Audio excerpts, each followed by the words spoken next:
గాక. అదేవిధంగా అదేవిధంగా మరి దేవుడు మిమ్మల్ని ఆశీర్వించి దీవించును గాక. కళ్ళు మూసుకోండి, ప్రార్థించుకుందాం. స్తోత్రం స్తోత్రం నాయన, పరిశుద్ధుడా, మహోన్నతుడా, సర్వోన్నతమైన దేవ, కృపగల తండ్రి, జ్ఞానంగల ప్రభువా, నాయన ప్రభువా, నీ జ్ఞానాన్ని తెలివిని మాకు దయచేయండి ప్రభువ. పరిశుద్ధాత్మని మా మీద కుమ్మరించండి తండ్రి. నాయన ప్రభువా, మరి ఆరాధనలో వాక్యంలో మాకు తోడుగా ఉండి నడిపించమని నజరేయుడైన యేసునామములో అడుగుతున్నాం పరమ తండ్రి. Amen amen amen. మరి పాట పాడుకుందాం. మహిమ ఘనతకు అర్హుడవు నీవే నా దైవము, మహిమ ఘనతకు అర్హుడవు నీవే నా దైవము. సృష్టికర్త ముక్తిదాత, సృష్టికర్త ముక్తిదాత, మస్తుతులకు పాత్రుడా, ఆరాధనా నీకే, ఆరాధనా నీకే, ఆరాధనా స్తుతి ఆరాధనా, ఆరాధనా నీకే, ఆరాధనా స్తుతి ఆరాధనా, ఆరాధనా నీకే. మన్నాను కురిపించినావు, బండ నుండి నీళ్ళిచ్చినావు, మన్నాను కురిపించినావు, బండ నుండి నీళ్ళిచ్చినావు. యెహోవా ఈరే చూచుకొనుము, యెహోవా ఈరే చూచుకొనుము, సర్వము సమకూర్చుము, ఆరాధనా నీకే, ఆరాధనా నీకే. వ్యాధులను తొలగించినావు, మృతులను మరి లేపినావు, వ్యాధులను తొలగించినావు, మృతులను మరి లేపినావు. యెహోవా రాఫా స్వస్థపరుచును, యెహోవా రాఫా స్వస్థపరుచును, నన్ను స్వస్థపరుచును, ఆరాధనా నీకే, ఆరాధనా నీకే. హల్లెలూయా. ఆమేన్ ఆమేన్.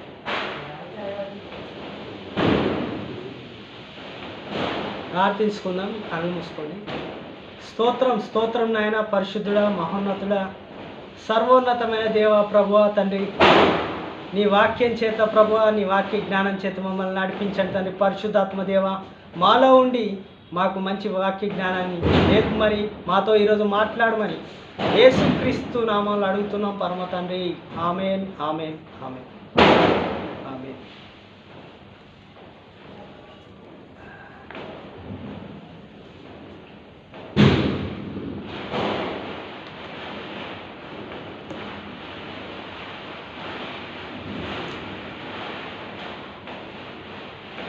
ప్రభు అయిన యేసుక్రీస్తు వారు మనకు ఎలా ఉండాలి, మరి మనుషులు ఎలా ఉంటే మరి వాళ్ళు ధన్యులై పరలోక రాజ్యానికి చేరుతారు, మరి మనం ఎలా ఉండాలో ప్రభువు మాట్లాడుతూ ఉన్నారు. కాబట్టి ఈరోజు మరి మనం మాట్లాడదాం, దాని గురించి ధ్యానిద్దాం. మత్తయి సువార్త 5వ అధ్యాయము మరి ధ్యానిద్దాం.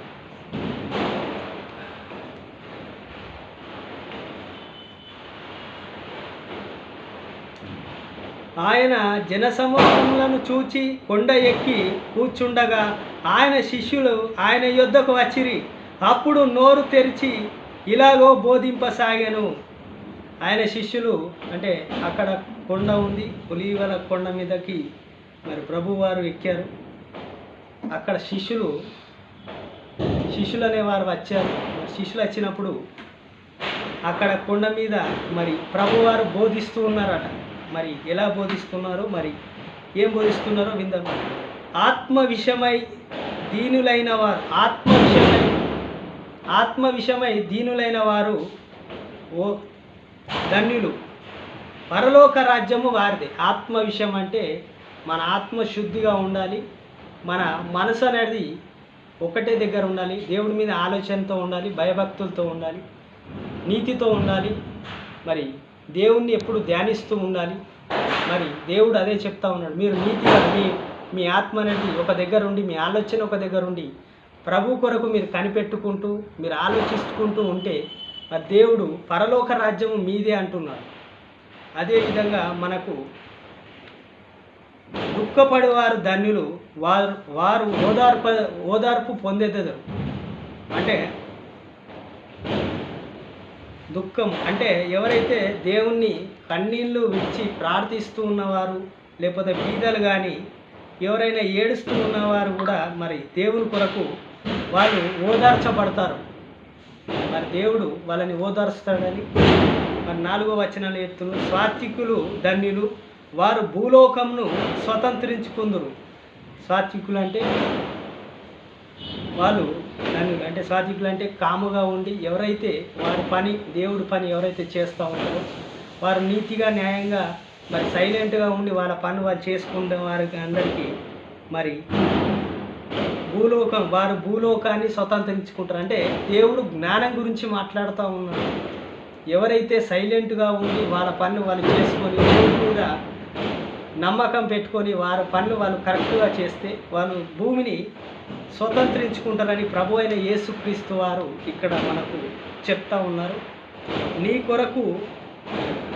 నీతి కొరకు ఆకలి దప్పికలు గలవారై ధన్యులు. నీతి కొరకు అంటే నీతిగా న్యాయంగా మనం ఉంటే వాళ్ళు ధన్యులు, వారు తృప్తిపరచబడదు. అంటే నీతిగా ఉన్నవారు కూడా ఆకలితో ఉన్నా కానీ వాళ్ళు ఎక్కడో అక్కడ దేవుడు వాళ్ళకు తృప్తి పరుస్తూ ఉంటాడు అని దేవుడు మాట్లాడుతూ ఉన్నాడు ప్రభు అయిన యేసుక్రీస్తు వారు. మరి అదేవిధంగా కనికరము గలవారు ధన్యులు, వారు కనికరము పొందేదరు. ఎవరైతే మనము ఎవరినైనా క్షమించి మరి భేదవాళ్ళని కానీ ఎవరినైనా కానీ కనికరం పడితే వాళ్ళు కూడా కనికరింపబడుదురు. అంటే వాళ్ళు కూడా దేవుడు వాళ్ళని కూడా కనికరిస్తాడు.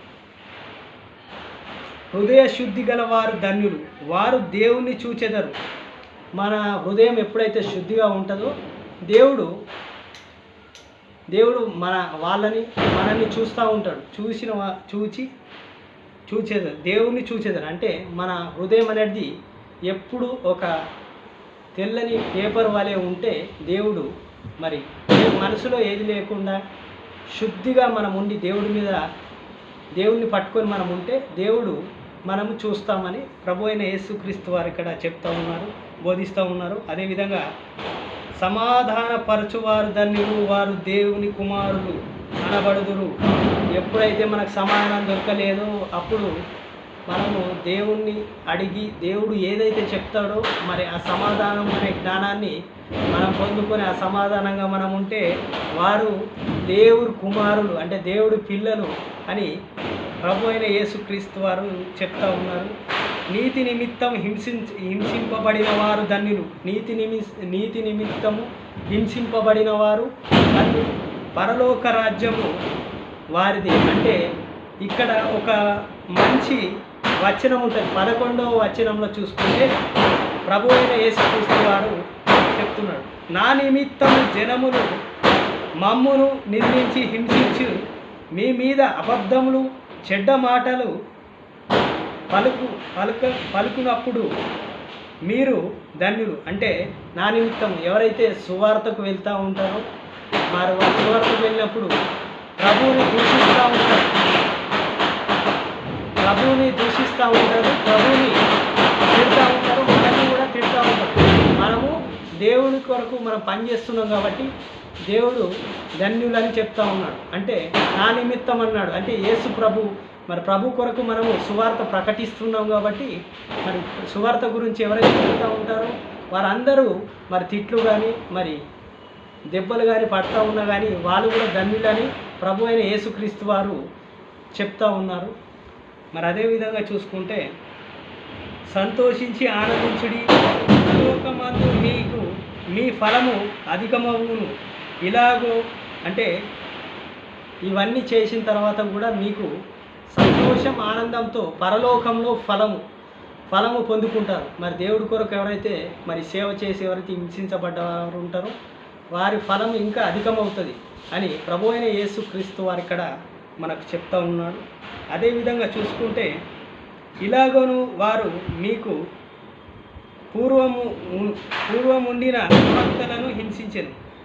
ఇది కాదు కదా, పూర్వమున ఉన్నవారు కూడా ప్రవక్తలను కూడా హింసించారు కదా అని ప్రభు అయిన యేసుక్రీస్తు వారు చెప్తా ఉన్నారు. మీరు ఈ లోకమునకు ఉప్పై ఉన్నారు. ఉప్పు నిస్సారమైతే అది దేని వలను సారము పొందెను. ఉప్పు ఎక్కువైతే మరి అది ఉప్పు భూమి మీద మొత్తం ఉప్పు ఎక్కువైపోతే ఏం పనికి వస్తుంది? మీరు ఉప్పులాగా అయిపోయారు.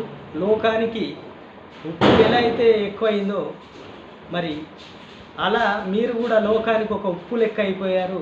మరి దేనికి పని చేస్తారని ప్రభు అయిన యేసుక్రీస్తు వారు అంటున్నారు. మరి అక్కడి నుంచి చూద్దాం 13వ వచనం నుంచి. మీరు ఈ లోకమునకు ఉప్పై ఉన్నారు. ఉప్పు నిస్సారమై దేని వలన సారము పొందెను.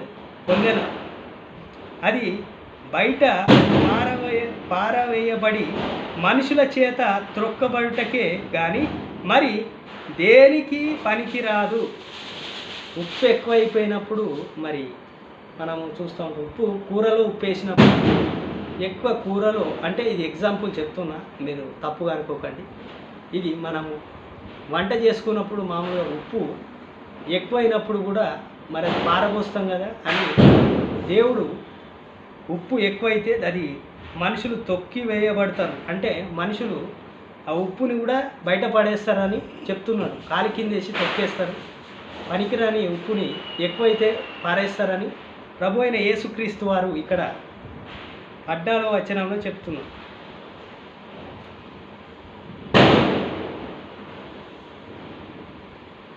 మీరు ఈ లోకమునకు వెలుగై ఉన్నారు. కొండ మీద నుండి పట్టణమునకు మరుగై ఉన్నారు. మరుగై ఉండెదరు. అంటే ఈ లోకంలో ఉప్పై ఉన్నా కానీ మీరు వెలుగై ఉన్నారు. నా కొరకు మీరు సువార్త ప్రకటిస్తున్నారు కాబట్టి, హింసించబడుతున్నారు కాబట్టి మీరు వెలుగై ఉన్నారు నా కొరకు అని ప్రభు అయిన యేసుక్రీస్తు వారు ఇక్కడ చెప్తా ఉన్నారు. మరి మనుషులు దీపము వెలిగించి కొంచెము క్రింద పెట్టరు కానీ అది ఇంటి నుండిన వారందరికీ వెలుగునిచ్చుటకైతే దీపస్తంభం మీదనే కానీ పెట్టెదరు. మరి ఇంట్లో దీపం అనేది మనము కింద పెడతామా? మరి దీపం అనేది వెలుగు అనేది కింద దీపం పెట్టాం కదా, మనము దీపస్తంభం మీద పెట్టాము కాబట్టి అది వెలుగై ఉన్నదని ప్రభు అయిన యేసుక్రీస్తు వారు చెప్తా ఉన్నారు. అంటే ఈరోజు మరి వాక్యంలో మనం తెలుసుకున్నది ఏంటంటే, ఎవరైతే సువార్త చేస్తున్నారో, ఇబ్బందులు పడుతున్నారో వారందరినీ మరి ధైర్యపరిచే వాక్యం ఇది. మరి విశ్వాసులు కూడా సువార్త చేయొచ్చు. మరి ఈరోజు మరి దేవుడు రాజ్యం దగ్గరలో ఉంది, దేవుడు రాజ్యం సమీపంలో ఉంది కాబట్టి ప్రతి ఒక్కరూ చేస్తే పరలోకానికి మనల్ని ఎత్తబడే సంఘంలో దేవుడు ఉంచుతాడని, మరి దేవుడు నా కొరకు ఎవరైతే ఉప్పై ఉన్నారో వారికి మంచి ఫలం దొరుకుతుందని ప్రభు అయిన యేసుక్రీస్తు వారు మనకి ఈ వాక్యం ద్వారా మాట్లాడుతున్నారు. మరి ప్రార్థించుకుందాం. కన్ను మూసుకోండి ప్రతి ఒక్కరు. స్తోత్రం అయిన పరిశుద్ధుడా, మహోన్నతుడా, సర్వోన్నతమైన దేవ, కృపగల తండ్రి, జ్ఞానంగల దేవ, ప్రభువా నాయన, ప్రతి ఒక్క బిడ్డని మరి నిన్ను ప్రార్థించే బిడ్డల్ని ఎవరైతే హింసిస్తున్నారో ప్రభువా తండ్రి నాయన, వాళ్ళు ఉప్పైనా కానీ ప్రభువా నీ రాకడ తొందరలో ఉంది ప్రభువా, వాళ్ళందరినీ దీవించండి ప్రభువా తండ్రి, ఆశీర్వదించండి. అదేవిధంగా ప్రభువా మరి ఛానల్ని ఎవరైతే వీక్షిస్తున్నారో మరి తండ్రి ప్రతి ఒక్కరిని ఆశీర్వదించండి. వాళ్ళందరినీ ప్రభువా ప్రతి ఒక్కరిని స్వస్థపరచండి. వాళ్ళ అప్పుల్ని, ఈవుల్ని, ప్రతి ఒక్క ఈవుల్ని దయచేయండి ప్రభువా. అదేవిధంగా తండ్రి నాయన ప్రభువా, ఏ సమస్యలు ఉన్నా ప్రభువా వాళ్ళ అప్పులు కానీ వాళ్ళ ఆరోగ్యాలు కానీ ప్రతి ఒక్కటి స్వస్థపరచండి. వాళ్ళకు సమాధానం కలిగించండి ప్రభువా. ప్రతి ఒక్క బిడ్డని ఆశీర్వదించండి ప్రభువా నాయన. ప్రతి ఒక్కరికి మంచి జ్ఞానాన్ని దయచేయండి ప్రభువా.